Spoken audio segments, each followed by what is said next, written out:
চলতি মৌসুম শেষ মুড়ি কাটার কৃষক হালি পেঁয়াজের মৌসুম শুরু হচ্ছে এবং পেঁয়াজের আনাগোনা কিংবা টুকটাক আমদানি শুরু। সবশেষ বাজার অস্বাভাবিক কমার পিছনে কি কারণ রয়েছে সেটাই আমরা জানিয়ে দিব।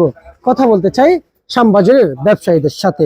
আসসালামু আলাইকুম। ওয়ালাইকুম আসসালাম ওয়া রাহমাতুল্লাহি ওয়া বারাকাতুহু। কেমন আছেন? আলহামদুলিল্লাহ, আল্লাহর রহমতে ভালো আছি। মুড়ি কাটা পেঁয়াজের মৌসুম শেষ।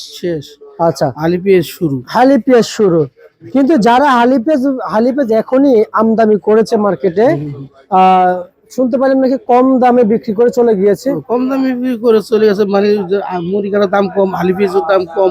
তাছাড়া রোজার আগে যারা মানে বেশি করে বেশি বেশি নিয়ে রাখছে, পরবর্তীতে যে ওই ইদানিং কিছুদিন ধরে বেচা কেনা নাই, কাস্টমার নাই। কারণ রোজার আগে অনেকে অনেক স্টক নিয়ে রাখছে 10-15 দিনের লিগা। অনেকে যারা আছে বাসা বাড়িতে 10 দিনের লিগা বাজার করে রাখছে, তখন বেচা কেনা কম, এই কোন কম দাম কমিয়েছে। আসলে আমদানিও কম, মুড়ি কাটার অত পেঁয়াজ আমদানি না। কয়টা যেমন গাড়ির জন্য রাস্তাঘাটে আলাদা নেই, তখন দাম বেশি আসলে। অথচ শ্যামবাজার, পুরো শ্যামবাজারে বেশি একটা আমদানি নাই পেঁয়াজ। তারপরে দাম কম, দাম কমের কারণ হলো দাম উঠতেছে না, কি মানে কেনা বেচা কিনা নাই, কাস্টমারও নেই, বেচা কিনা নেই। আগে আর নিয়ে রাখছে হয় না দাদা। আমার মনে হয় 10 রোজা 12 রোজার পর যে আবার কিছু হালকা পাতলা বাড়লে বাড়তে পারে। যখন যাগো যে নেওয়া রাখছে ওটি খাওয়া শেষ হলে আবার যখন কিনতে আসবো তখন বেচা কিনা বাড়বো, ওই হিসাবে আবার একটু বাড়লে বাড়তে পারে। 10-12 রোজার পর যে আবার একটু বাড়লে একটু বাড়তে পারে। আচ্ছা, এবার আমি আপনার কাছে জানতে চাইবো, এই যে ব্যাপার, এই যে দাঁড়ায় আছে, একজন ঘুমাইতেছে, একজন বসে আছে, মানে এই আরেকজন পা তুলে বসে আছে, কিন্তু ওনাদের তো বসে থাকার কথা না, ব্যস্ত থাকার কথা। জি জি জি, আমরা কেনা নাই, মানে মনের দুঃখে পিছিয়ে কিছু লস খাইছে, ওই টেনশন আর কি। একজন আমি তো বলি উনি তো পুরো হতাশ। এই যে লোকটা হাসি খুশির লোক, বুঝুন না, সবসময় হাসি খুশি থাকে, এই ব্যাপারে মন খারাপ, হাসি খুশি তো আসে না। না বলে সেটা মনে থেকে ভিতর থেকে একটা অন্তরস্থ থেকে একটা ফুর্তি হয়, ফুর্তি তো নাই। আচ্ছা আচ্ছা আচ্ছা, তো সেখানে পেঁয়াজ মার্কেটে আমদানি করে কত বিক্রি করছে?